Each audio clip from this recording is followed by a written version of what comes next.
Hello everyone, welcome to merit hub academy. Myself Marboob Mohsin. मैं आपको यहाँ पे केमिस्ट्री पढ़ाता हूँ।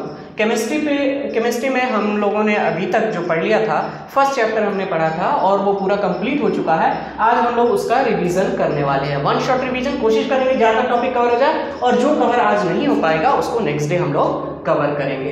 तो चलिए हम स्टार्ट करते हैं। मैटर इन आवर सराउंडिंग, ये पहला चैप्टर आपका होता है, तो उसमें हम आगे बढ़ते हैं। तो देखिए, सबसे पहले आपको समझना पड़ता है व्हाट इज मैटर। तो हम मैटर समझते हैं। तो मैटर के बारे में मैंने पहले ही आपको एक्सप्लेन किया हुआ है कि कुछ भी हो सकता है। Anything which occupy space, anything occupy space, anything which occupy space and having some mass, occupy space and having some mass and having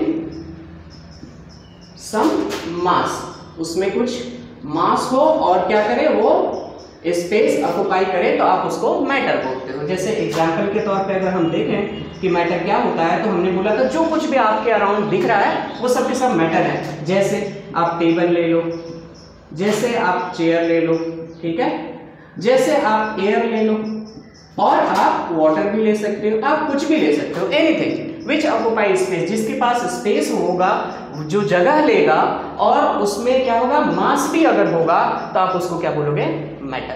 फिर हमने क्या किया था, क्लासिफिकेशन ऑफ मैटर। नेक्स्ट हमने पढ़ा था क्लासिफिकेशन ऑफ मैटर। मैटर को classification की अगर हम बात किए थे तो दो तरह से हमने क्लासिफाई किया था। एक पहला हमने क्या किया था कि अकॉर्डिंग टू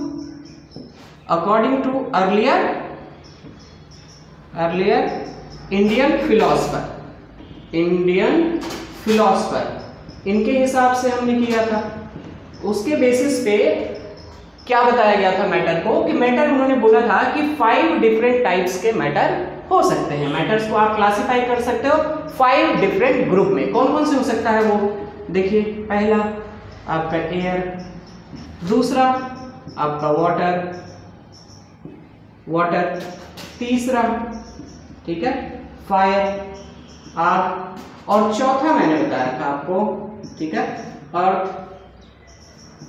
एंड पांचवा आपका स्काई। तो इस तरह से मैटर को क्लासिफाई किया गया था। बहुत पहले की बात है ये, अर्लियर इंडियन फिलोसफर ने इस तरह से किया था क्लासिफिकेशन। लेकिन अभी के टाइम में अगर बात करें कि रिसेंट स्टडी के हिसाब से मैटर को इस तरह से हम लोग नहीं पढ़ते हैं, क्योंकि अर्लियर उन्होंने बोला कि 4 डिफरेंट सब डिवीजन में हम बांट सकते हैं, और बोला था उन्होंने कि बाकी जितने भी मैटर होते हैं, जितने भी अदर मैटर्स होते हैं, वो इन्हीं सबसे मिलके बने हुए होते हैं, ठीक है ना। All other matters are made up of, all other matter are made up of, ठीक है ना, एवं 4, ठीक है। 4 जो ऊपर दिए गए हैं, इनमें से किसी से भी मिलके बना हुआ हो सकता है। बाकी मैटर के बारे में उन्होंने बताया था। ये क्लासिफिकेशन अर्लियर हो गया। लेकिन रिसेंट स्टडी के हिसाब से अगर हम देखें कि क्लासिफिकेशन ऑफ मैटर को अगर रिसेंट के क्लासिफिकेशन में अगर हम रखते हैं, तो अभी जो मोस्ट एक्सेप्टेड थ्योरी है, अभी के हिसाब से अगर देखते हैं, तो आप मैटर को आपने क्लासिफाई किया गया है, matter are classified on the basis of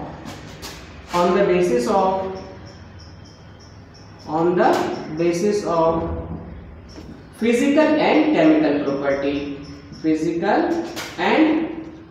properties के बेसिस पे क्लासिफाई किया गया है, ठीक है ना। जो अभी के टाइम में, ठीक है, ये अर्लियर है, लेकिन जो अभी एक्सेप्टेड थ्योरी है और अभी के हिसाब से अगर हम समझेंगे, तो मैटर क्या है आपका, रिसेंट स्टडी के हिसाब से, तो आपने बोला कि matters are classified on the basis of physical and chemical properties के बेसिस पे। और अगर मैं फिजिकल प्रॉपर्टीज के बेसिस पे अगर मैं देखूं, फिजिकल प्रॉपर्टीज के बेसिस पे अगर देखेंगे, तो मैटर को बांटा गया है कौन से, 3 सब डिवीजन में बांटा गया है। कौन सा होता है, सॉलिड, लिक्विड और गैसेस में बांटा गया है, ठीक है। और केमिकल प्रॉपर्टीज के बेसिस पे अगर हम देखेंगे, on the basis of chemical properties, तो मैटर को जो बांटा गया है केमिकल प्रॉपर्टीज के बेसिस पे अगर आप देखोगे, तो मैटर को बांटा गया है कौन कौन सा है, एलिमेंट है, ठीक है, एलिमेंट, मिक्सचर एंड कंपाउंड, इस तरह से क्लासिफाई किया गया है, ठीक है, on the basis of chemical property. लेकिन जो चैप्टर 1 है आपका, इसमें जो हम लोग पढ़ने वाले हैं उसमें बेसिकली हम पढ़ने वाले हैं फिजिकल प्रॉपर्टीज के बेसिस पे जो क्लासिफिकेशन हुआ है मैटर का, उसके बारे में हम लोग डिटेल स्टडी करने वाले हैं। केमिकल प्रॉपर्टीज हम फर्दर पढ़ेंगे, बाकी आगे जो चैप्टर्स है उसमें केमिकल प्रॉपर्टीज के बारे में कि एलिमेंट क्या होता है, मिक्सचर क्या होता है, कंपाउंड क्या होता है, आगे चैप्टर में पढ़ेंगे। लेकिन सॉलिड, लिक्विड एंड गैसेस के बेसिस पे जो क्लासिफिकेशन हुआ है, ये 3 क्लास को हम लोग यहाँ पे पढ़ेंगे। तो चलिए एक एक करके हम लोग पढ़ना शुरू करते हैं। लेकिन उससे पहले सबसे पहले आपने बोला कि मैटर क्या होता है, एनीथिंग, कुछ भी हो सकता है जो कि ऑक्यूपाई करता है स्पेस एंड हैविंग सम मास। इसका मतलब कि मैटर के बारे में अगर स्टडी करना है तो सबसे पहले हमको ये जानना पड़ेगा कि मैटर आखिर किस चीज से मिलके बना हुआ है। तो चलो इसको रब करते हैं जल्दी से और हम लोग आगे पढ़ते हैं कि मैटर आखिर किस चीज से मिलके बना हुआ होता है। ठीक है जी, तो चलिए देखिए, मैटर जो होता है वो बना हुआ होता है पार्टिकल्स से, वो छोटे छोटे यूनिट से मिलके बना हुआ होता है। उस छोटे यूनिट को क्या बोलते हैं, पार्टिकल्स, ठीक है। तो आप बोलोगे कि मैटर जो होता है, matter are made up of particle, made up of particle, ये पार्टिकल से मिलके बना हुआ होता है। वो पार्टिकल की साइज जो होती है बहुत छोटी होती है, बियॉन्ड योर इमेजिनेशंस, ठीक है ना। Size of particle, size is tiny, ठीक है, बहुत छोटी होती है, बियॉन्ड योर इमेजिनेशन, आप ऐसा सोच नहीं सकते हो। इमेजिनेशन, आपके इमेजिनेशन से बहुत छोटी इसकी साइज होती है पार्टिकल की। अब जरा सा हमें यह समझना पड़ेगा कि आखिर पार्टिकल की प्रॉपर्टीज क्या है, पार्टिकल के बारे में हम लोग को सीखना पड़ेगा। तो आप लिखिए कैरेक्टरिस्टिक्स ऑफ पार्टिकल। हम क्या पढ़ रहे हैं, मैटर। मैटर में आपने बोला कि matter is made up of particle. अब पार्टिकल की अगर हम स्टडी कर लेंगे तो मैटर के बारे में सारी जानकारी हमारे पास हो जाएगा, क्योंकि आखिर इसी चीज से ये मिलके बना हुआ है।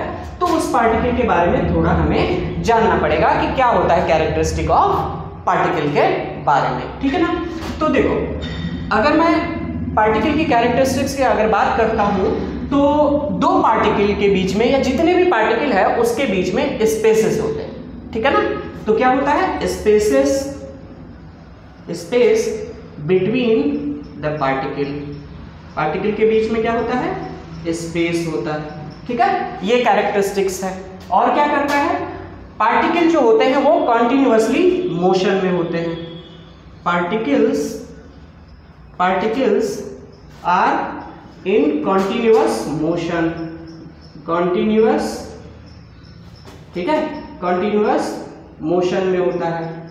मोशन विद सम एनर्जी, कुछ इसके पास एनर्जी होता है। मोशन अगर चाहिए तो कुछ एनर्जी तो रहना पड़ेगा इसके पास, विद सम एनर्जी, ठीक है। उस एनर्जी को क्या बोलते हैं, काइनेटिक एनर्जी, ठीक है। Some energy called kinetic energy. Kinetic energy से वो हमेशा मूव करते हैं, ठीक है।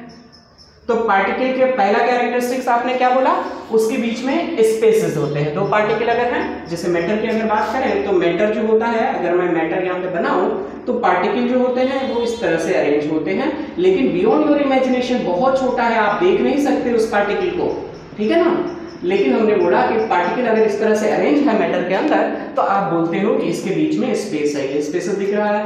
और ये कंटिन्यूअस मोशन में होता है, किधर भी ये मूव कर सकता है, जिगजैग मोशन, किधर भी आपस मूव करता रहता है, ये मोशन में रहता है। तो ये तो दूसरी प्रॉपर्टी हो गई मूवमेंट के बारे में। तीसरी प्रॉपर्टी आपको समझना पड़ेगा, काइनेटिक एनर्जी के बारे में हमने आपको समझा दिया। चौथी प्रॉपर्टी डिफ्यूजन, ठीक है, डिफ्यूजन। पार्टिकल क्या करता है, पार्टिकल के अंदर डिफ्यूजन वाली प्रॉपर्टी होती है। तो लेकिन डिफ्यूजन वाली प्रॉपर्टी, जैसे सॉलिड की बात करें तो सॉलिड के पार्टिकल का जो मूवमेंट होता है वो भी कम होता है, काइनेटिक एनर्जी भी कम होती है, लेकिन डिफ्यूजन वाली जो प्रॉपर्टी होती है वो बहुत ज्यादा, ये क्या होता है पहले समझिए, इंटरमिक्सिंग। डिफ्यूजन क्या है, इंटरमिक्सिंग होती है, ठीक है ना। पार्टिकल जो होता है आपस में इंटरमिक्स होते हैं, उसको आप बोलते हो क्या चीज, डिफ्यूजन। हायर क्लासेस में जब जाओगे तो इसको और अच्छे से हम एक्सप्लेन कर पाएंगे। बेसिकली जो आप डिफ्यूजन की बात करते हो, इंटरमिक्सिंग की बात करते हो, तो वो कौन सा पार्टिकल, तो पार्टिकल का मूवमेंट होता है, जहां पे ज्यादा होता है ना पार्टिकल, तो वो कम की तरफ मूव करता है, ये प्रॉपर्टी होती है। इस वजह से क्या होती है, इंटर मिक्सिंग आपस में हो जाती है। तो यहाँ पर क्या पढ़ रहे हैं, प्रॉपर्टीज ऑफ मैटर, और उसमें आपने बोला कि diffusion is one of the properties of matter की बात करते हैं। और क्या होता है, मैटर के बीच में इंटरमॉलिक्यूलर फोर्स ऑफ अट्रैक्शन होता है।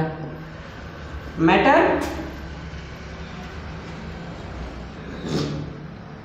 क्या होता है, intermolecular force of attraction, intermolecular force of attraction, attraction between the particle, जो पार्टिकल होते हैं, ठीक है, उसके बीच में क्या होता है, इंटरमॉलिक्यूलर फोर्स ऑफ अट्रैक्शन होता है। कैसे समझते हैं अभी जरा सा, घबराना नहीं है बिल्कुल। देखो ये मैटर है, तो हमने बोला कि मैटर के पार्टिकल है, ये पूरा मैटर है और वो ये पार्टिकल से मिलकर बना हुआ है। तो आप बोलते हो कि जो पार्टिकल के बीच में होता है फोर्स ऑफ अट्रैक्शन, क्योंकि इनका सब मास होता है, मास की वजह से फोर्स ऑफ अट्रैक्शन भी होगा, तो आपस में फोर्स ऑफ अट्रैक्शन की बात कर रहा है, intermolecular force of attraction, that is force between the two particles. तो यहाँ पे बहुत सारे पार्टिकल हैं, सब आपस में एक फोर्स ऑफ अट्रैक्शन से जुड़े हुए हैं। जैसे सॉलिड की बात करते हैं, जैसे लिक्विड की बात करते हैं, जैसे गैसेस की बात करते हैं, तो सब में ये फोर्स ऑफ अट्रैक्शन वेरी करेगा, ठीक है। स्पेसेस की हमने बात किया, ये भी वेरी करेगा। पार्टिकल के शेप एंड साइज की अगर हम बात करेंगे, वो भी वेरी करेगा।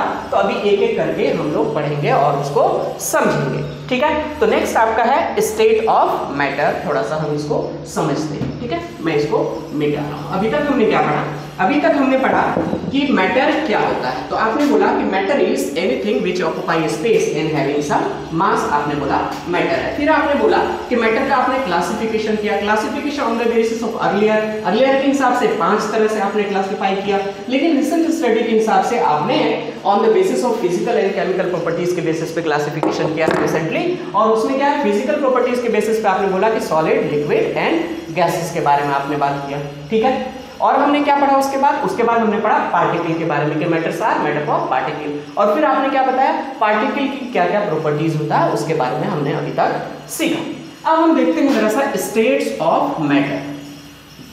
मैटर जो है स्टेट्स के बारे में समझते हैं, इट्स स्टेट्स ऑफ मैटर। तो आप जानते हो कि मैटर जो होता है वो 3 फॉर्म में एग्जिस्ट करता है। कौन सा 3 फॉर्म है वो, ठीक है। फर्स्ट है सॉलिड, दूसरा है आपका लिक्विड, और तीसरा है आपका गैसेस।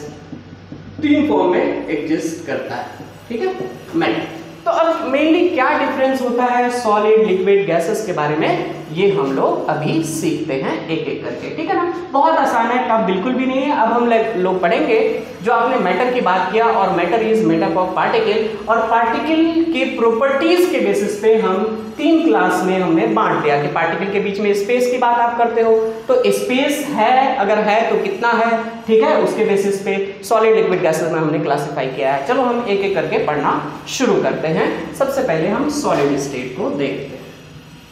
सॉलिड, देखो सबसे पहले आप डिफरेंशिएट जब भी करोगे ना सॉलिड, लिक्विड, गैसेस में, तो आपको ध्यान ये रखना पड़ेगा कि सॉलिड को आप कैसे डिफाइन करते हो। तो सॉलिड को डिफाइन करने के लिए आप बोलते हो कि कौन कौन से प्रॉपर्टीज को आप इंक्लूड करना चाहते हो उसके बारे में। तो जैसे हम सबसे पहले शेप की बात करें, तो सॉलिड का शेप जो होता है वो फिक्स होता है, ठीक है ना, वो चेंज नहीं होता।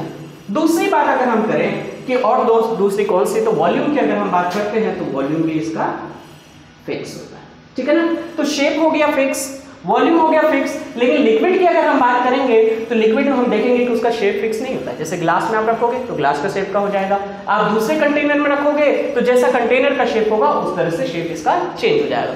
गैसेस की अगर बात करते हैं तो यहाँ तो शेप होता ही नहीं, ये तो बहुत ही मतलब इसमें तो और भी शेप नहीं होता है, कंटेनर जैसा होगा वैसा उसका शेप हो जाएगा। तो इस वजह से हम बात करते हैं फिक्स शेप होता है, वॉल्यूम फिक्स होता है, किसमें, सॉलिड की हम बात करते हैं। और क्या होता है, ये इनकम्प्रेसिबल होता है, इनकम्प्रेसिबल, इनकम्प्रेसिबल, मतलब कंप्रेसिबिलिटी की अगर हम बात करते हैं तो ये कभी कंप्रेस, आप प्रेशर इसके ऊपर अगर अप्लाई करोगे तो ऐसा नहीं कि ये कंप्रेस हो जाएगा, क्या होगा, जो इसके पार्टिकल्स है वो टूट जाएंगे लेकिन ये कंप्रेस नहीं होगा। लेकिन कंप्रेसिबिलिटी अगर लिक्विड और गैसेस की अगर बात करें तो लिक्विड की भी तो कंप्रेसिबिलिटी बिल्कुल ही नहीं होती है या फिर एकदम स्लाइट होती है, बहुत कम होती है। कैसे होती है ना, अभी हम समझाएंगे, जब गैस का लेंगे तो और अच्छे से आपको कंप्रेसिबिलिटी आपको समझ में आएगा। दूसरी बात अगर मैं बात करूं तो रिजिडिटी की बात करते हैं।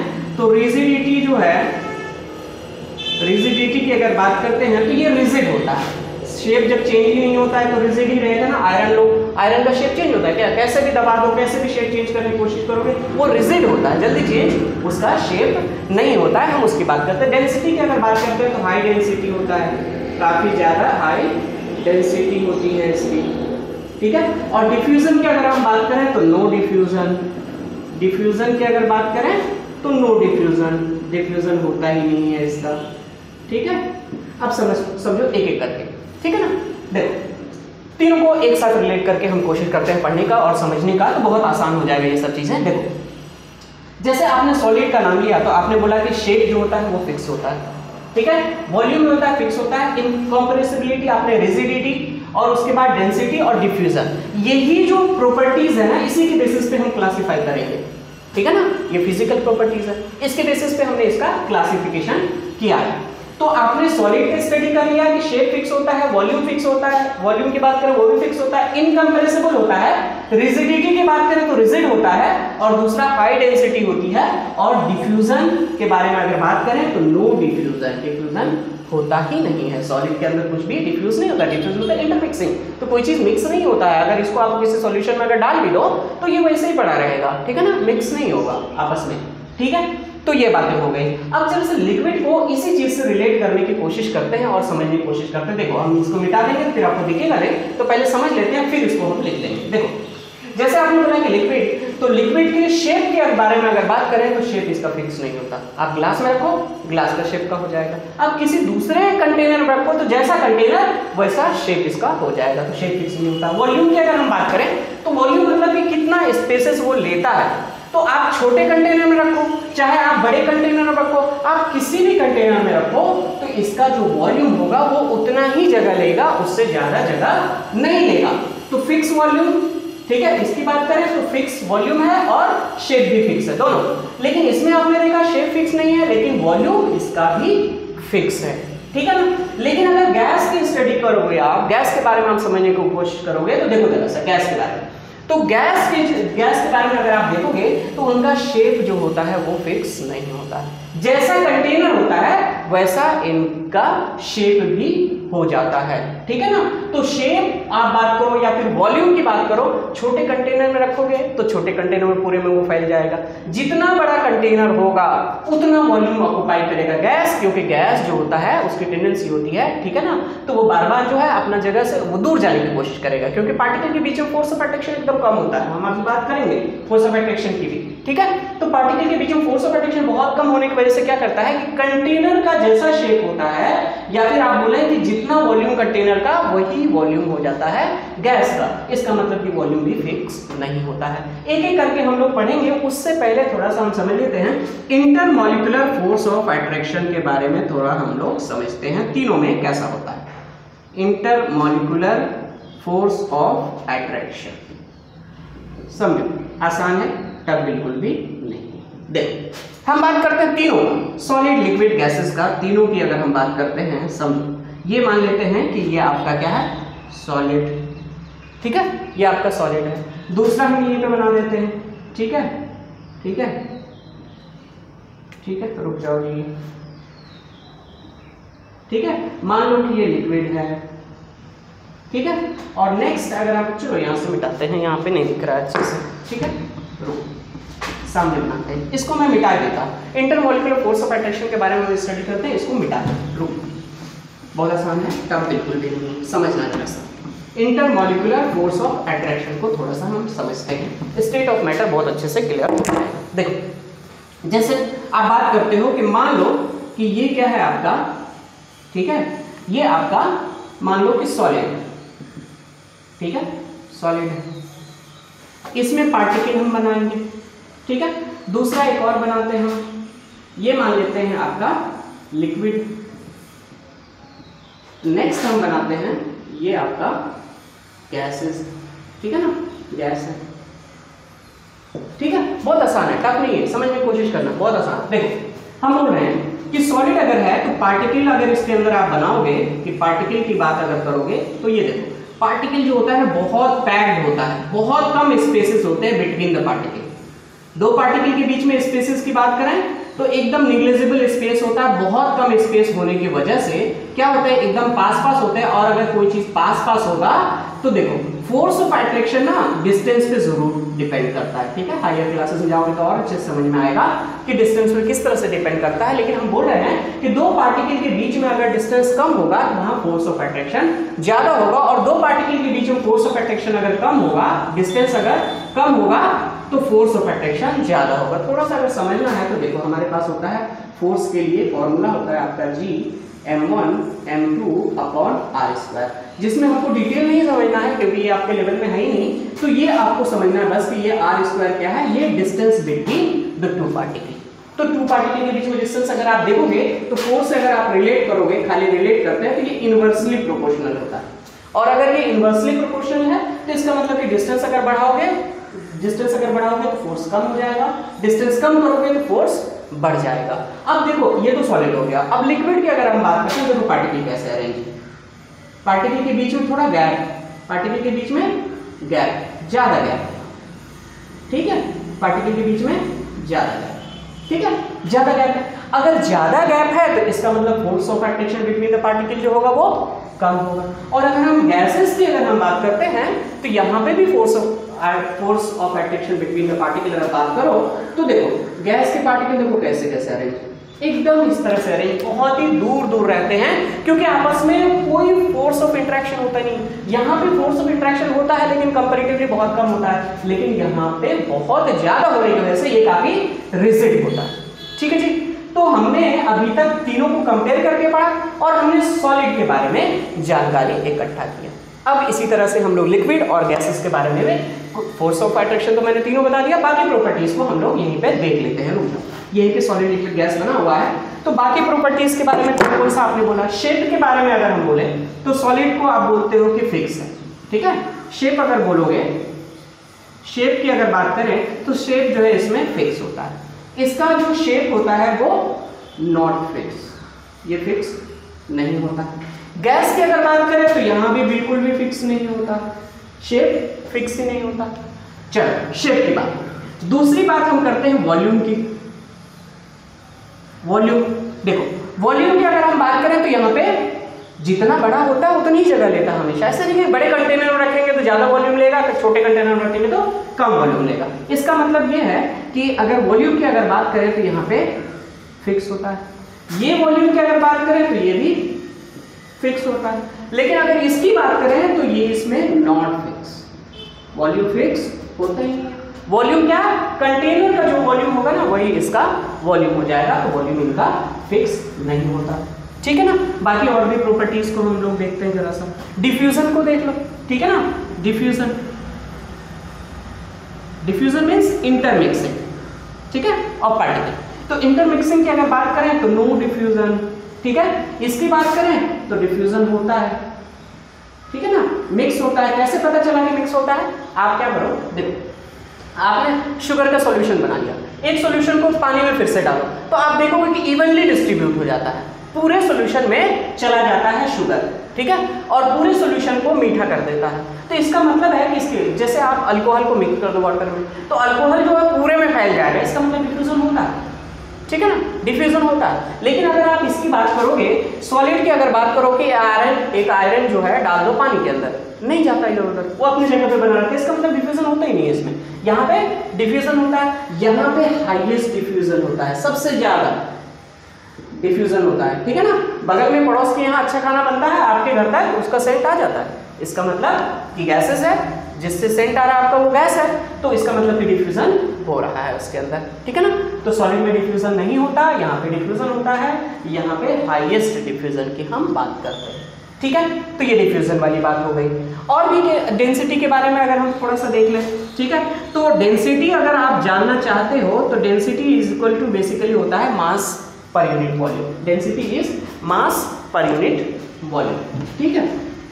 देख समझो यार, डेंसिटी की अगर बात करो तो मास पर यूनिट वॉल्यूम, ये मतलब कि एक गिवन वॉल्यूम में कितने नंबर ऑफ पार्टिकल हम बात करें। मास क्या है, अमाउंट मेजर करने की यूनिट है, ठीक है, तो वो चीज कोई चीज कितना है उसको मेजर करने की यूनिट है। तो आप बोलोगे कि मास पर यूनिट वॉल्यूम कि अगर ये पार्टिकल की हम बात करें तो अगर ये क्वांटिटी मेजर करता है ना, तो अमाउंट भी मेजर कर सकता है, क्वांटिटी भी मेजर कर सकता है। इसका मतलब ये है कि अगर हम बात करें तो एक छोटी सी जगह में कितने पार्टिकल हैं इसके, तो यहाँ पे इन दोनों को अगर कंपेयर करोगे तो इसके पार्टिकल ज्यादा होंगे। एक छोटा सा वॉल्यूम, देखो इतना बड़ा वॉल्यूम अगर हमने लिया तो देखो इसमें 1 2 3 4 पार्टिकल आ गए, लेकिन इतना ही बड़ा वॉल्यूम अगर हमने ये लिया, देखो यहाँ तो 1 2 3 बहुत कम पार्टिकल आए। यहाँ पे अगर हम लेंगे इतना ही बड़ा वॉल्यूम लिया, उससे थोड़ा बड़ा ही हो गया, एक पार्टिकल आया। इसका मतलब कि डेंसिटी की अगर हम बात करें तो वॉल्यूम आपने फिक्स कर दिया, ठीक है ना। तो क्वांटिटी की अगर बात करें तो ज्यादा क्वांटिटी किसमें है, सबसे ज्यादा इसमें, उसके बाद कम, उसके बाद कम। इसका मतलब कि डेंसिटी जो होता है इसका बहुत ज्यादा हाईएस्ट डेंसिटी, ठीक है ना। लो ये कम होता है, ये वेरी लो बहुत ही कम होता है, ठीक है। तो डिफ्यूजन हो गया, डेंसिटी हो गया, इंटरमॉलिक्यूलर फोर्स ऑफ अट्रैक्शन हो गया, सब हमने पढ़ लिया है। काइनेटिक एनर्जी के बारे में थोड़ा सा हम लोग जान लेते हैं। देखो काइनेटिक एनर्जी की अगर आप बात करोगे तो यहीं पे हम समझ लेते हैं कि काइनेटिक एनर्जी इसका और इसका और इसका किस तरह से काइनेटिक एनर्जी वेरी करता है। तो देखो आपने क्या बोला, काइनेटिक एनर्जी पार्टिकल्स के बीच में स्पेस होता है, पार्टिकल की प्रॉपर्टी होती है। दूसरी बात, पार्टिकल के बीच में स्पेस होता है और particles are remain in continuous motion, motion में रहता है। और जब कोई भी पार्टिकल अगर मोशन में है तो उसके पास एक एनर्जी होगी, तो वो कौन सी एनर्जी, काइनेटिक एनर्जी के बराबर इसके पास एनर्जी होता है और उसी एनर्जी से ये मूव करता है। तो यहाँ पे पार्टिकल की काइनेटिक एनर्जी बोले तो कम होगी, यहाँ पे पार्टिकल की एनर्जी कंपैरेटिवली ज्यादा होगी, यहाँ पे अगर बोले तो बहुत ज्यादा, क्योंकि ये एकदम टेंडेंसी होता है दूर जाने का, दूर जाने का। अगर खोल दो गैस सिलेंडर, जैसे आप ओपन करते हो उसका नॉब ओपन करते हो, गैस बाहर तेजी से निकलता है, ठीक है ना। लेकिन पानी की बात करें तो ये अपने आप तो निकलेगा नहीं, ठीक है ना, क्योंकि इसका वॉल्यूम फिक्स होता है, इसका तो वॉल्यूम फिक्स नहीं होता, इसी वजह से ये अपने आप निकलता है। तो ये सारी प्रॉपर्टी थी सॉलिड, लिक्विड, गैसेस के बारे में, जो कि कंप्लीट हो गया, ठीक है। एक हमने सिर्फ समरी बता रहा हूं, जब हम लोग पढ़ाते हैं ना डिटेल क्लास में, तो एक मतलब आज तो देखो इतना सारा टॉपिक एक साथ कवर कर लिया, हम सिर्फ मैटर पढ़ा पाते, उसका कैरेक्टरिस्टिक्स हम पढ़ा पाते, स्टेट्स ऑफ मैटर भी नहीं पढ़ा पाते एक क्लास में, ठीक है ना। लेकिन यहाँ पे थोड़ा फास्ट रिवीजन इसलिए चल रहा है क्योंकि मैं बात कर रहा हूँ कि हम रिवाइज कर रहे हैं, हम पहली बार नहीं पढ़ रहे हैं, ऑलरेडी तुम लोग पढ़े हुए हो, अपना नोट्स बस आप लोग मिलाते रहो, क्योंकि नोट्स हमने लिखाया है उसमें सारा कुछ लिखा है सेंटेंस में, यहाँ पे बस मैं समझा रहा हूँ, ठीक है। अब हम बात करते हैं change in states of matter, change in states of matter, states of matter, matter के स्टेट में चेंज करना हम चाहते हैं। आपने बोला कि matter are exist in 3 state, that is solid, liquid and gases, ठीक है। तो कैसे आप स्टेट चेंज कर सकते हैं, हमारे पास 2 तरीके हैं स्टेट चेंज करने के, ठीक है। डिपेंड करता है वो सॉलिड है, लिक्विड है या फिर गैसेस है, उसके बेसिस पे। लेकिन आप अगर शेप को मतलब आप स्टेट को अगर एंटर करना चाहते हो तो 2 तरीका, एक तो क्या होगा, पहला तरीका आपकी ऑन अप्लाइंग प्रेशर, प्रेशर आप अप्लाई कर दो तो शेप चेंज हो जाएगा। दूसरा हमारे पास तरीका है टेम्परेचर, टेम्परेचर को अप्लाई करके आप किस तरह से, ठीक है, टेम्परेचर को अप्लाई करके क्या स्टेट को किस तरह से आप चेंज कर सकते हो उसके बारे में हम लोग पढ़ेंगे। प्रेशर का इफेक्ट जो होता है, देखो कंप्रेसिबिलिटी की अगर हम बात करते हैं तो आप बोलते हो कि सॉलिड आर इनकंप्रेसिबल, इनकंप्रेसिबल होता है, liquid are incompressible, gases are compressible. इसका मतलब प्रेशर का जो इफेक्ट है वो आपको गैस पे ज्यादा दिखेगा, बाकी पे बहुत कम प्रेशर का इफेक्ट दिखेगा आपको, ठीक है। लेकिन अगर टेम्परेचर का इफेक्ट अगर हम देखेंगे तो टेम्परेचर का इफेक्ट तीनों पे आपको दिखेगा।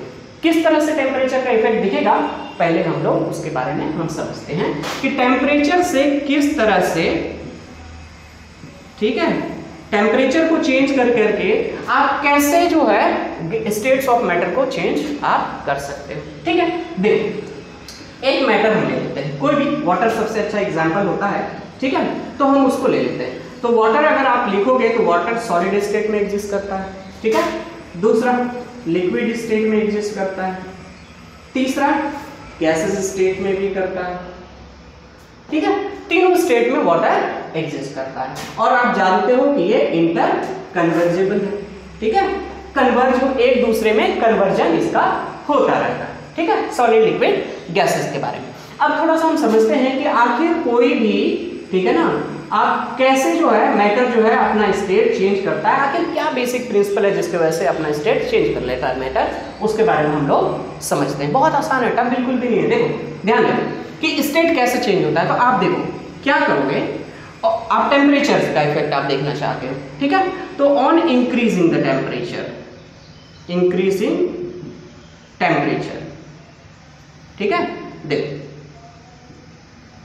देखो सॉलिड क्या बात करते हो आप, आइस, आइस, लिक्विड की बात करते हो तो लिक्विड वाटर है, ठीक है, गैसेस की आप बात करते हो तो वेपर की बात करते हो, वाटर वेपर की बात करते हो, ये तीन स्टेट की बात करते हैं ना हम सॉलिड लिक्विड गैसेस के बारे में, ठीक है। तो देखो टेम्परेचर आप इंक्रीज करोगे तो आखिर क्या ऐसा चेंज होता है पार्टिकल के अंदर कि वो अपना स्टेट ही चेंज कर लेता है मैटर। तो देखो हमने आपको समझाया कि जैसे आपने बोला था कि मैटर है ये, और मैटर किस चीज से मिलकर बना हुआ है, पार्टिकल से मिलकर बना हुआ है। तो हम बोल रहे हैं कि होगा क्या कि जब आप टेम्परेचर अप्लाई करोगे तो क्या होगा, पार्टिकल के पास खुद एक काइनेटिक एनर्जी है, और जब आपने अगर इसके ऊपर अप्लाई किया टेम्परेचर तो इसकी काइनेटिक एनर्जी इंक्रीज होती है, ठीक है, यह बात आपको पता है, मैं पढ़ाया हूँ ऑलरेडी। तो इसकी काइनेटिक एनर्जी इंक्रीज हो जाती है, तो इसका मतलब है कि इसकी काइनेटिक इंक्रीज मतलब टेम्परेचर को चेंज करके इसकी काइनेटिक एनर्जी इंक्रीज करा सकते हैं। तो जब काइनेटिक एनर्जी इंक्रीज होगा तो क्या होगा, काइनेटिक एनर्जी इंक्रीज हुआ, उससे क्या होगा, जो इसका खुद का जो मोशन था पहले से अब वो और तेज हो जाएगा, तेजी से मूव करेगा ये, तो ये क्या हो जाएगा अपने जगह पे, ठीक है ना, वाइब्रेट करने लगेगा, वाइब्रेशन, वाइब्रेट करने लगेगा अपने जगह पे, बहुत तेजी से वाइब्रेट करने लगेगा।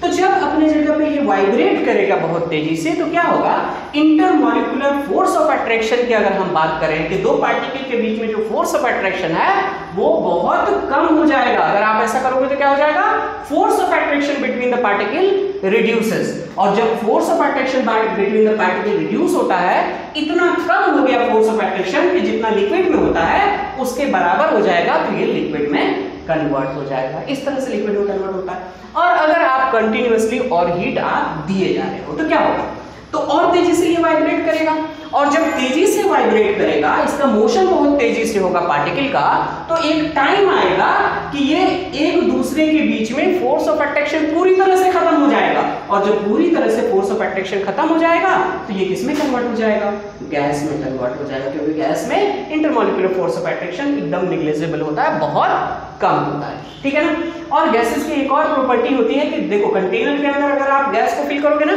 वो प्रेशर एक्सर्ट करता है, कंटेनर के वॉल के ऊपर एक प्रेशर एक्सर्ट करता है, क्योंकि बहुत तेजी मोशन में काइनेटिक एनर्जी बहुत ज्यादा इसकी होती है पार्टिकल की, इस वजह से क्या होता है ना, उसके ऊपर एक प्रेशर एक्सर्ट करता है। तो हमने ये आपको समझा दिया कि टेम्परेचर किस तरह से इफेक्ट डालता है, क्या चीज में, स्टेट ऑफ मैटर को चेंज होने में किस तरह से इफेक्ट डालता है, उसके बारे में अभी आपने सीख लिया। टेम्परेचर का क्या इफेक्ट है वो आपने देख लिया। बाकी डिटेल नोट्स आपको लिखाया हुआ हूँ डिटेल इसके बारे में कि पूरा किस किस तरह से कैसे कन्वर्जन होता है। थोड़ा सा हम लोग प्रेशर का इफेक्ट भी समझ लेते हैं कि किस तरह से प्रेशर जो है क्या करता है, स्टेट ऑफ मैटर को चेंज कर सकता है। ठीक है, बहुत आसान है, बार बार कह रहा हूं मैं, टफ बिल्कुल भी नहीं है। इफेक्ट ऑफ प्रेशर, देखो इफेक्ट ऑफ प्रेशर, आखिर प्रेशर का क्या इफेक्ट है, क्या चीज में, स्टेट चेंज करने की। ठीक है, देखो मैंने बोला कि कंप्रेसिबिलिटी आप बोलते हो कि इनकंप्रेसिबल होता है कौन, सॉलिड एंड लिक्विड। इसका मतलब कि गैस कंप्रेसिबल होता है। तो गैस के पार्टिकल जो होते हैं वो काफी दूर दूर होते हैं। गैस के पार्टिकल की अगर हम बात करें तो आप बोलते हो कि ये देखो इतने दूर दूर होते हैं इसके पार्टिकल, बहुत दूर दूर है। अब क्या होगा कि जब आप प्रेशर इसके ऊपर अप्लाई करोगे, प्रेशर अप्लाई करोगे तो क्या होगा, पार्टिकल पास पास आएंगे। हमने बताया था आपको फोर्स ऑफ अट्रैक्शन पे डिपेंड करता है क्या चीज, फोर्स ऑफ अट्रैक्शन इसके डिस्टेंस पे डिपेंड करता है, पार्टिकल के बीच में डिस्टेंस कितना है। अगर पार्टिकल के बीच में डिस्टेंस अगर ज्यादा है तो फोर्स ऑफ अट्रैक्शन कम होगा, और अगर डिस्टेंस कम हो गया तो फोर्स ऑफ अट्रैक्शन बढ़ जाएगा। तो आप अगर प्रेशर अप्लाई करते हो तो बेसिकली क्या करते हो, पार्टिकल को आप पास पास ले आते हो, और जब पार्टिकल पास पास आएंगे तो इसका मतलब कि force of attraction between the particle, force of attraction वो जो है वो इंक्रीज कर जाएगा। वो क्या होगा, इंक्रीज कर जाएगा बिटवीन द पार्टिकल, और फोर्स ऑफ अट्रैक्शन इंक्रीज करेगा तो ये लिक्विड में कन्वर्ट हो जाएगा, लिक्विड में कन्वर्ट हो जाएगा जब force of attraction between the particle increase होता है। जैसे आप एग्जांपल ले लो एलपीजी, ठीक है, लिक्विफाइड पेट्रोलियम गैस, आपके घर में यूज होता है। 16 लीटर का सिलेंडर, 16 लीटर गैस उसमें डाल देते हो, ठीक है, जितना भी होगा उसका वॉल्यूम, गैस के कंटेनर की बात नहीं कर रहा हूँ, लेकिन आप बोलते हो कि मतलब बहुत ज्यादा गैसेस को एक छोटे से कंटेनर में आप फिक्स कर पाते हो, तो आप अगर हिला के देखोगे ना सिलेंडर को तो आप देखोगे कि वहां पे लिक्विड है, ठीक है ना, तो उसमें आपको लिक्विड दिख रहा है, इसका मतलब फील होगा आपको कि लिक्विड है उसमें, और लेकिन जब निकलता है तो गैस हो जाता है। तो कैसे ऐसा हो पाता है, ऐसा इसलिए हो पाता है क्योंकि हाई प्रेशर पे उसको पैक किया जाता है, low temperature and high pressure पे पैकिंग होती है, जिसकी वजह से वो लिक्विड में कन्वर्ट हो जाता है, और फिर उसके बाद आपको उसको कैरी करना, ज़्यादा सा गैस को कम जगह में कैरी करके ले जाना आसान हो जाता है, ठीक है ना। तो प्रेशर का इफेक्ट भी आपने देख लिया कि किस तरह से प्रेशर जो है वो अफेक्ट करता है किस state, change in state of matter के बारे में, ठीक है ना। तो आज के लिए हम लोग इतना ही पढ़ेंगे, ठीक है। जब हम लोग कल मिलेंगे तो इससे आगे हम लोग जो बच गया है टॉपिक्स उसको भी हम लोग देखेंगे। जैसे आप बात करते हो कि चेंज इन स्टेट्स में अगर आप बात करते हो तो मेल्टिंग पॉइंट, बॉइलिंग पॉइंट, ठीक है ना, फ्रीजिंग पॉइंट, सब्लिमेशन क्या होता है, वेपोराइजेशन क्या होता है, इन सब के बारे में हम लोग पढ़ेंगे। इवापोरेशन के बारे में पढ़ेंगे। इवापोरेशन थोड़ा बहुत बता देते हैं आप लोग को। देखो इवापोरेशन हमने सीखा था, इवापोरेशन और वेपोराइजेशन दोनों हमने सीखा था। तो वेपोराइजेशन आपने बोला था कि change in state of matter, matter के स्टेट में आप चेंज करना चाहते हो।